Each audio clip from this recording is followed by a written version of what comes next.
Hi friends, இன்றைக்கி vegetable biryani ரொம்ப ஈஸியாக எப்படி செய்கிறதுன்னு பார்க்கலாம். பீன்ஸு, கேரட்டு, வெங்காயம், தக்காளி, எலுமிச்சம்பழம், பச்சை மிளகாய், பச்சை பட்டாணி, உருளைக்கிழங்கு, இஞ்சி பூண்டு பேஸ்ட்டு. இதுக்கு நம்ம தாளிக்கிறதுக்கு பட்டை, கிராம்பு, அந்த ஃப்ளவர் மாதிரி இருக்கிறது, இலை, முந்திரி, ஏலக்காய், இது எல்லாத்தையும் ஃபஸ்ட்டு காய் எல்லாத்தையும் வாஷ் பண்ணிவிட்டு நம்ம பொடியாக கட் பண்ணி எடுத்துக்கலாம். எலுமிச்சம்பழத்தை ரெண்டாக கட் பண்ணி ரெடியாக வச்சுக்கலாம். இஞ்சி பூண்டு பேஸ்ட்டு அரைக்கும்போது அது கூடவே வெங்காயம், தக்காளி, ஒரு பச்சை மிளகாய் போட்டு அரைச்சி வச்சுக்கலாம்.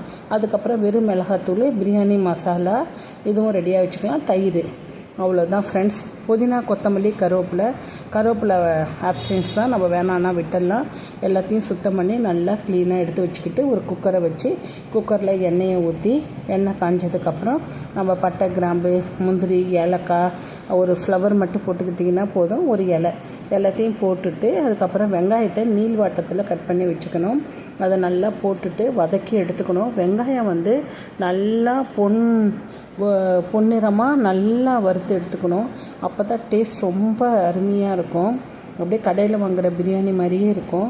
நல்லா செவந்து வந்ததுக்கப்புறம் தக்காளியும் பச்சை மிளகாவையும் போட்டு நல்லா வதக்கி எடுத்துக்கலாம்.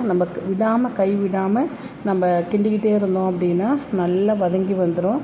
அதுக்கப்புறம் நம்ம அரைச்சி வச்சுருக்கிற பேஸ்ட்டு, இஞ்சி பூண்டு, தக்காளி, வெங்காயம், பச்சை மிளகாய், இது கூட நம்ம பீட்ரூட் இந்த தடவை அடிஷ்னலாக நாங்கள் பீட்ரூட் போட்டு உங்களுக்கு செஞ்சு காட்டுறேன். குழந்தைங்களுக்கு பீட்ரூட் பொரியல் இந்த மாதிரிலாம் செஞ்சு கொடுத்தா சாப்பிட மாட்டேங்கிறாங்க. இந்த மாதிரி பிரியாணியாக செஞ்சு கொடுக்கும் பொழுது அவங்க நல்லா விரும்பி சாப்பிடுவாங்க. அதனால தான் பீட்ரூட் சேர்த்துக்கிறோம். அதையும் பொடியாக கட் பண்ணி வச்சதை எல்லா காய்கறியும் ஒன்றா போட்டு நம்ம நல்லா வதக்கி எடுத்துக்கலாம். நம்ம வதக்கும் போதே காய்கறி குக்கிங் ஆகிடும். இப்போ மசாலா சேர்த்துக்க போகிறோம். மஞ்சத்தூளும் வெறும் மிளகாத்தூள், பிரியாணி மசாலா, தயிர் எல்லாத்தையும் சேர்த்து நல்லா வதக்கி எடுத்துக்கணும். இது நல்லா வதங்கி வரும்போது எண்ணெய் நம்மளுக்கு பிரிஞ்சு வரும். இது கூடவே கொத்தமல்லியும் புதினாவையும் போட்டுக்கணும்.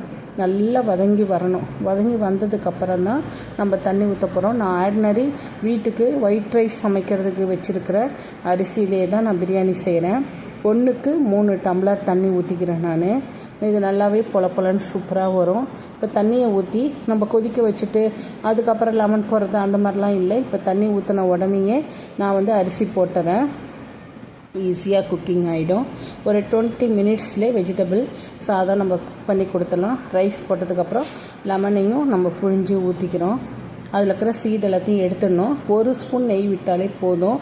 இப்போ பாருங்கள், அரிசி உடையாமல் நம்ம மூடி வச்சுட்டோம்னா 2 விசில் தான் பொலன்னு ஆகிடும். 2 விசில் வந்தவுடனே நான் உங்களுக்கு 5 மினிட்ஸ் கழிச்சு குக்கர் ஆறினவுடனே திறந்து காட்டுறேன் எப்படி இருக்குன்னு பாருங்கள். இதுக்குள்ளே நம்ம தயிர் பச்சடிக்கு ரெடி பண்ணி வச்சுக்கலாம்.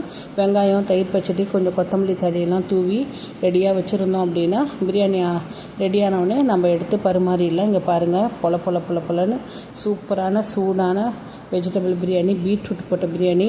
பீட்ரூட் போட்டதால் கலர்லாம் ஒன்றுமே சேஞ்ச் ஆகலை பாருங்கள். பார்க்குறதுக்கே கலர்ஃபுல்லாக சூப்பராக இருக்கும். இது கூட நம்ம தயிர் பச்சடி வச்சு சாப்பிட்லாம். நீங்களும் செஞ்சு பாருங்கள் ஃப்ரெண்ட்ஸ். தேங்க்யூ.